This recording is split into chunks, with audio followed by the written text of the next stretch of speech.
Pemirsa, terima kasih Anda masih bersama kami di live event pelantikan anggota DPR dan DPD. Pemirsa, kita sudah saksikan bersama tadi pelantikan yang berlangsung sejak sekitar pukul 10 waktu Indonesia Barat dan tadi sudah selesai semua prosesnya. Presiden Joko Widodo juga sudah terlihat meninggalkan area sidang pelantikan anggota DPR dan DPD. Dan pemirsa, terkait dengan berakhirnya masa jabatan anggota DPR RI sebelumnya periode 2019 hingga 2024, nampaknya ini tentu masih meninggalkan ada sejumlah pekerjaan rumah ya. Dan seperti yang kemarin ini juga sudah menjadi pembahasan di rapat paripurna DPR RI periode sebelumnya, rapat paripurna terakhir, ini masih menyisakan ada sejumlah RUU yang belum kunjung disahkan. Dan di momentum hari ini pelantikan anggota DPR DPD periode 2024-2029 ini tentunya memberikan harapan baru, menjadi kesempatan untuk para wakil rakyat ini membuktikan bagaimana kinerja mereka untuk meloloskan RUU yang juga menjadi perhatian banyak publik.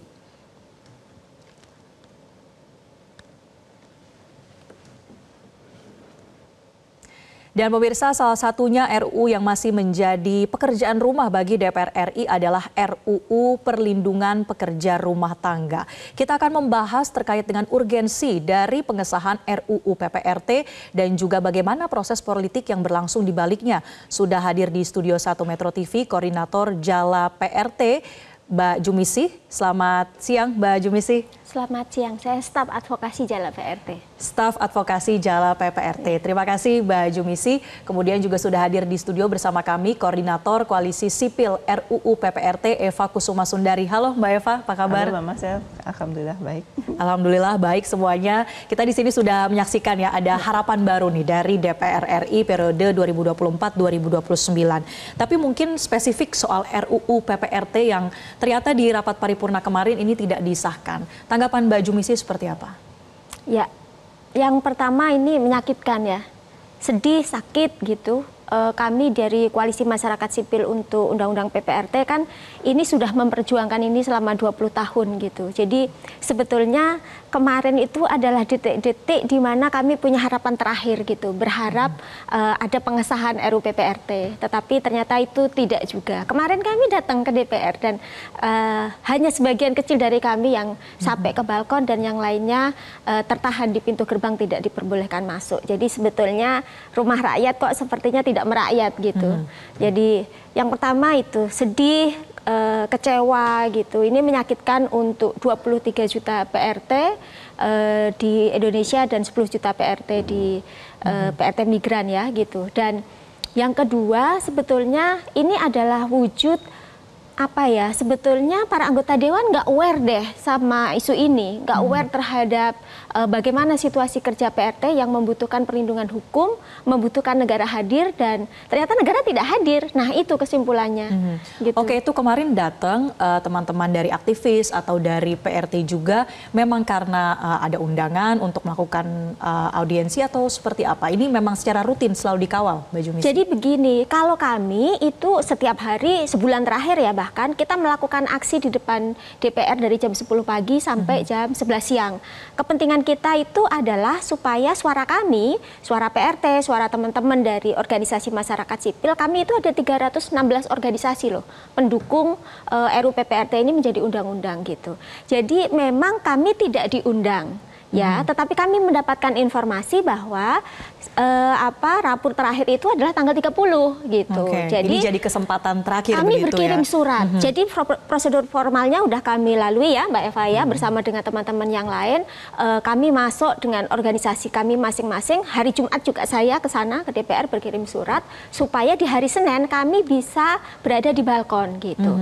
Nah, karena kami mendapatkan informasi itu adalah Kamis malam dan Jumat kemudian kami berkirim surat, kemarin waktu hari Senin kami ke lokasi gitu, Pamdal bilang kan belum ada panggilan, kan belum ada surat balasan, kan belum ada ini, kan belum ada izin, kan belum ada macam-macam ini. Cukup sulit untuk bisa sampai ke balkon paripurna begitu akhirnya ya itu gitu. Jadi itu sungguh mengecewakan. Tetapi sungguh pun begitu, ya kami sedikit ada lega gitu karena akhirnya di awal-awal sidang gitu itu Bu Puan sempat menyampaikan bahwa ini masuk ke prolegnas prioritas di periode berikutnya gitu. Tetapi sebetulnya itu harapan kami nggak itu sih. Harapan kami adalah ketok palu gitu. Tapi Bu Puan tidak lugas menyebutkan bahwa ini tuh carry over gitu. Jadi pembahasannya itu sudah lanjut karena DIM dan Surpres itu kan sudah ada di DPR gitu. Meja tapi DPR ya. Iya gitu. Tapi ini Mbak Puan kok tetap aja gitu alot selama ini Bu Puan alot. Oke, baik. Nah, Mbak Eva, kalau kita melihat ini kan sudah 20 tahun ya pembahasan hingga pengesahannya belum kunjung ketok palu. Apa sebetulnya proses politik yang berlangsung di balik DPR? Bagaimana kemudian RUU PPRT yang sudah jelas urgensinya juga, tapi selama 4 periode ini belum kunjung disahkan? Saya mau fokus di periode terakhir aja ya, 2019 sampai 2024. Karena di periode ini ada kemajuan luar biasa yang selama ini biasanya hanya sampai di prolegnas, tapi ini sudah sampai pembentukan panja dan menjadi inisiatif dari Balik. Jadi harusnya ownership itu oleh DPR ya, dan harusnya diprioritaskan kan Mbak ya, kalau ini agenda politiknya DPR dan tidak hanya stempel untuk agenda politik dari pemerintah. Nah, perjalanan 5 tahun itu terganjalnya di pimpinan, di Mbak Puan. Jadi pada tanggal 1 Juli 2020 itu sudah ada di meja Mbak Puan, tapi tidak pernah diturunkan untuk diproses menjadi inisiatif DPR. Jadi 3,5 tahun itu nggak ditindaklanjuti. Baru kemudian ketika Pak Jokowi tanggal 18 Januari 2022 menyatakan endorsement terhadap ini, baru diagendakan untuk diputuskan menjadi inisiatif DPR paripurna. Jadi mendorong agar Mbak Puan menindaklanjuti itu yang luar biasa. Hambatan utamanya di pimpinan. Jadi karena apa? Semua fraksi sudah menyatakan oke, akhirnya ya Golkar yang dulu menolak juga sudah oke, Gerindra juga akhirnya oke. Itu kunci di Mbak Puan. Kalau Mbak Puan nggak mengagendakan ya nggak akan diproses. Dan itu terbukti pada saat agenda raker itu kita terima pada hari Kamis, itu udah ada RUU PPRT, panik dong teman-teman ya. Iya, kami panik. Loh, kok nggak diagendakan? Padahal kita sudah apa ya, kalau orang Jawa kepala jadi kaki, kaki jadi kepala lah upayanya begitu. Jadi kita langsung melobi ke Balik, tolong dong nulis surat agar ini keangkut untuk menjadi carry over. Jadi bukan karena diagendakan, tapi karena upaya kita melobi Nasdem. Yang ya selalu permanen supporter itu kan Nasdem ya. Tapi alhamdulillah Gerindra akhirnya oke Mbak. Yang selama ini netral akhirnya oke. Dan Golkar itu yang luar biasa tanggal 19 September itu menyatakan dukungannya. Jadi 4 pimpinan itu sudah oke. Tapi tetap kuncinya di Mbak Puan karena yang menentukan agenda sidang itu Mbak Puan. Baik, ini untuk di DPR periode sebelumnya ya. Kita nanti akan berbicara juga bagaimana melihat komposisi dari DPR untuk periode berikutnya yang mungkin tidak akan jauh berbeda juga ya dari DPR periode sebelumnya. Tapi kita harus jeda terlebih dahulu. Pemirsa tetaplah bersama kami di live event pelantikan DPR DPD.